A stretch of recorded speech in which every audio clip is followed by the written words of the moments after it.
2018 में प्रियंका राठौर अपनी फैमिली के साथ जयपुर में थीं। उनकी फैमिली में मम्मी, पापा और छोटी बहन थीं। उनकी बड़ी बहन की शादी हो चुकी थी, इसलिए वह उस समय ससुराल में थी। परिवार में लंबे समय से कुछ परेशानियां चल रही थीं और उनका मानना था कि किसी ने उनके खिलाफ कुछ तांत्रिक क्रिया करवाई थी। इसीलिए वे अपनी कुलदेवी नागनिशी माता के मंदिर जाने का प्लान बना रहे थे, जो राजस्थान में है। उनका विश्वास था कि कुलदेवी की पूजा से उनकी समस्याएं हल हो सकती हैं। प्रियंका शुरू में मंदिर जाने के मूड में नहीं थीं, लेकिन छोटी बहन की जिद के कारण वे मान गईं। उनके साथ एक करीबी भैया भी थे, जो इस यात्रा में शामिल होना चाहते थे। परिवार ने एक ड्राइवर को हायर किया, जो उन्हें लंबे समय से जानता था और विश्वसनीय माना जाता था। सभी ने मिलकर यात्रा का प्लान बनाया और प्रियंका 15-20 मिनट में तैयार होकर नीचे आ गईं। सब लोग गाड़ी में सवार हुए और नागनिशी माता के मंदिर के लिए निकल पड़े। मंदिर में दर्शन करने के बाद वापसी की यात्रा शुरू हुई। रास्ते में एक अजीब घटना घटी। सड़क पर बकरियों का एक झुंड दिखा, लेकिन उसमें से एक बकरा अलग था। वह गाड़ी के ठीक सामने आकर रुक गया। प्रियंका ने गौर किया कि उस बकरे के गले में एक लोहे का सर्कल था, जो सामान्य नहीं लगता था। ड्राइवर गाड़ी से उतरा और बकरे को चिल्लाकर, हल्के से मारकर सड़क से हटाने की कोशिश की। आखिरकार बकरा हटा और ड्राइवर वापस गाड़ी में बैठकर चलने लगा। शाम हो चुकी थी और प्रियंका को अचानक घुटन महसूस होने लगी। उन्होंने ड्राइवर से गाड़ी साइड में रोकने को कहा, ताकि वे पानी पी सकें। इस दौरान उन्होंने अपने भैया से आगे की सीट बदल ली, क्योंकि उन्हें शीशे के पास बैठकर ताज़ी हवा चाहिए थी। गाड़ी फिर शुरू हुई। छोटी बहन ने माहौल हल्का करने के लिए गाने चलाने का सुझाव दिया। वह मॉडर्न गाने चाहती थी, लेकिन प्रियंका ने जिद की कि केवल भगवान के भजन चलाए जाएंगे। आखिर में सभी ने भजन चलाने पर सहमति जताई। रास्ते में ड्राइवर ने एक शॉर्टकट का सुझाव दिया, जिससे वे जल्दी घर पहुंच सकें। परिवार ने इस पर भरोसा किया, लेकिन यह शॉर्टकट गलत साबित हुआ। वे 25 किलोमीटर तक भटक गए और एक जंगल जैसे इलाके में पहुंच गए, जहां कोई रास्ता नहीं दिख रहा था। पास के गांव वालों ने बताया कि वे गलत दिशा में चले गए हैं। ड्राइवर का व्यवहार अब अजीब होने लगा था। वह चुपचाप गाड़ी चला रहा था, बिना कुछ बोले, बस शीशे की ओर देख रहा था। प्रियंका और उनके परिवार को यह व्यवहार परेशान करने वाला लगा। वापसी में एक जगह 2 रास्तों पर कंफ्यूजन हुआ। प्रियंका के पापा ने कहा कि बायां रास्ता सही है, लेकिन ड्राइवर ने बिना कुछ बोले तेजी से दाएं रास्ता लिया।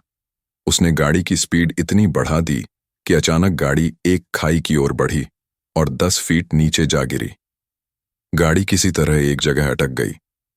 प्रियंका और उनकी फैमिली डर गईं, लेकिन सबसे हैरानी की बात थी कि ड्राइवर स्टीयरिंग पकड़े शीशे की ओर देख रहा था, बिना किसी भाव या प्रतिक्रिया के, जैसे उसे कुछ हुआ ही न हो। प्रियंका ने फटाफट सबको गाड़ी से बाहर निकाला। नीचे गहरी खाई थी और गाड़ी का वहां रुक जाना किसी चमत्कार से कम नहीं था।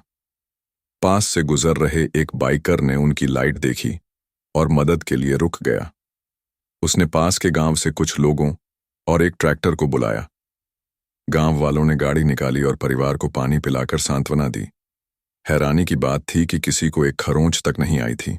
रास्ते में एक ढाबे पर रुकने पर वहां की एक आंटी ने बताया कि उसी खाई में 4 दिन पहले एक हादसे में 4 लोग मर गए थे, क्योंकि खाई के नीचे एक तालाब था। यह सुनकर प्रियंका और उनका परिवार और डर गया। ड्राइवर का व्यवहार अभी भी अजीब था। वह चुपचाप चाय पी रहा था, जैसे उसे कोई पछतावा या डर ही ना हो। घर पहुंचने के बाद रात के करीब 2 बजे ड्राइवर का फोन आया। उसने घबराते हुए बताया कि गाड़ी अपने आप ऑन ऑफ हो रही थी। इंडिकेटर और वाइपर बिना किसी कारण चल रहे थे। प्रियंका डर गई और सुबह बात करने को कहा। अगले दिन मैकेनिक ने गाड़ी चेक की, लेकिन कोई खराबी नहीं मिली। गाड़ी की बैटरी रात में इतनी बार ऑन ऑफ होने से डेड हो गई थी। प्रियंका और उनके परिवार ने पास की एक तांत्रिक महिला से संपर्क किया, जिनके बारे में कहा जाता था कि उनमें माता आती है। उन्होंने बताया कि परिवार पर मारण क्रिया की गई थी, जो किसी को तुरंत खत्म करने की तांत्रिक प्रक्रिया है। यह क्रिया उस बकरे के जरिए की गई थी, और जब ड्राइवर ने बकरे को छुआ तो वह नकारात्मक शक्ति उसमें समा गई। इसीलिए ड्राइवर ने गाड़ी खाई में उतार दी। लेकिन नाग निश्चय माता की कृपा से परिवार बच गया। तांत्रिक ने यह भी बताया कि यह क्रिया किसी रिश्तेदार ने की थी, शायद उनके घर से चोरी हुए कपड़ों के जरिए। तांत्रिक ने रिश्तेदार का नाम नहीं बताया ताकि परिवार में विवाद न हो। बाद में पता चला कि 2-3 महीने पहले प्रियंका के घर में एक यज्ञ हुआ था जिसमें कई रिश्तेदार आए थे और उनके कुछ कपड़े चोरी हो गए थे।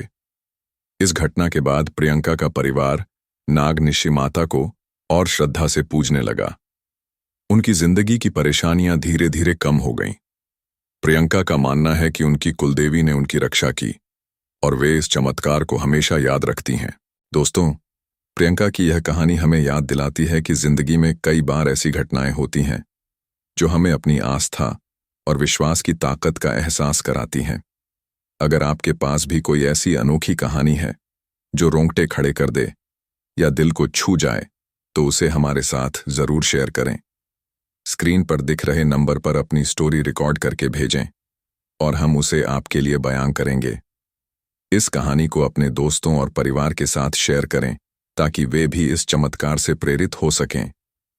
तब तक के लिए अपनी कुलदेवी देवता को याद रखें, सुरक्षित रहें और हमारी अगली कहानी का इंतजार करें।